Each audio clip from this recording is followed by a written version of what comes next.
Voici une petite interview qui devrait faire plaisir et rappeler des souvenirs à bien des programmeurs en herbe. Fondée en 1999, ClickTeam est une société française spécialisée dans la création d'éditeurs de jeux vidéo, entre autres. La société, qui comprend 3 personnes en France, une en Angleterre et 3 aux États-Unis, est ainsi responsable des logiciels de création Click and Play, The Games Factory et Multimedia Fusion. Mais ces 2 principaux programmeurs ne sont autres que ses fondateurs, Yves Lamoureux et François Lyonnais. C'est ce dernier qui nous a fait le plaisir de passer à nos lives pour nous parler un peu de sa société, mais aussi de lui. Véritable pionnier de l'informatique personnelle, il crée des logiciels depuis 1983 et on lui doit par exemple le fameux STOS de l'Atari ST ainsi que l'Amos de l'Amiga. Alors les débuts de ClickTeam, donc avant que je m'associe avec Yves Lamoureux, qui est mon associé principal, qui est l'associé principal de ClickTeam, j'étais à mon compte, j'étais auteur de logiciels. Et en fait, moi j'ai toujours fait des générateurs de sprites parce que je faisais des jeux avant sur Commodore 64, sur Amstrad. Donc j'ai toujours fait un générateur de sprites qui permettait de simplifier la programmation. La sortie de l'Atari ST, les gens avec qui je travaillais à l'époque, qui étaient Jokes, m'ont mis en relation avec une autre personne qui s'appelait Constantin Sotiropoulos. Et on avait décidé de refaire un système complet pour l'Atari, parce qu'on n'était pas très progressif à l'époque, on préférait le DOS. Donc lui, il était chargé de faire un DOS, et moi chargé de faire un BASIC. Et comme je faisais des jeux, j'ai fait un BASIC pour les jeux. Donc c'est là que ça a commencé. Donc le STOS, c'est pas du tout vendu en France, on en a fait 50 exemplaires, c'était vendu par Cédric Nathan à l'époque. Mais Jokes a emmené le STOS chez Europress Software en Angleterre, et ils ont immédiatement flashé sur le produit, ils ont viré la partie DOS qui est de l'Atari ST, ils ont recentré sur le BASIC, ils ont créé des librairies graphiques, des jeux, des exemples, etc. Et c'est là que le premier STOS a été publié. En 1993, François Lyonnais s'associe à Yves Lamoureux pour créer Click and Play. Click and Play donc a donné ensuite Click and Create, The Game Factory, donc c'était à peu près le même produit, c'était un Click and Play amélioré. Click and Create a été vendu par Corel aux États-Unis, aussi par IMSI. Ensuite, on a fait Multimedia Fusion, qui était vendu par IMSI, pardon. Et ensuite, là, on est resté sur Multimedia Fusion. Donc là, maintenant, on est à Multimedia Fusion 2. The Game Factory 2, qui est une version de Multimedia Fusion simplifiée. Et on va attaquer la version 3 bientôt. On aimerait bien que les gens le prennent pour une chose plus multimédia. Mais en fait, les gens le perçoivent comme un créateur de jeux. Mais il y a des objets pour faire des vidéos, des objets pour faire des tableaux, des listes, des combo box, etc. On peut vraiment faire des logiciels professionnels avec. On avait un utilisateur qui avait fait un logiciel complet de gestion de théâtre. Donc ça partait de la réservation des places en cliquant sur les places dans le théâtre, l'impression des tickets, la gestion de la compta, tout ça en Multimedia Fusion. Et c'était assez impressionnant.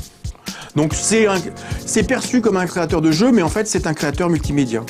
Comme souvent dans les logiciels de création ouverts, les ambitions de départ sont souvent dépassées, voire modifiées par les usages et le travail de la communauté des utilisateurs. C'est vrai que la communauté qui est autour de Multimedia Fusion, d'une part, est extrêmement sympa. Et nous, on a un point d'honneur à faire du support direct sur les forums de notre société. Donc, on répond directement aux questions des gens. On est assez en contact avec eux.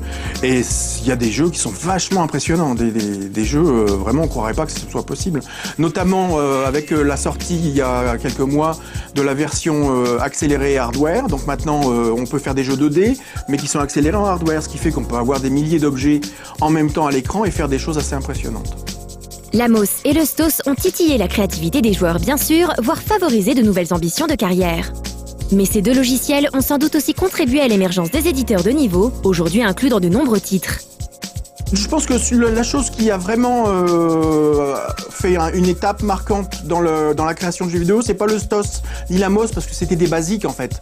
Ils étaient spécialisés dans les jeux, donc il y avait des instructions pour faire des sprites, pour faire des rainbows, des choses comme ça.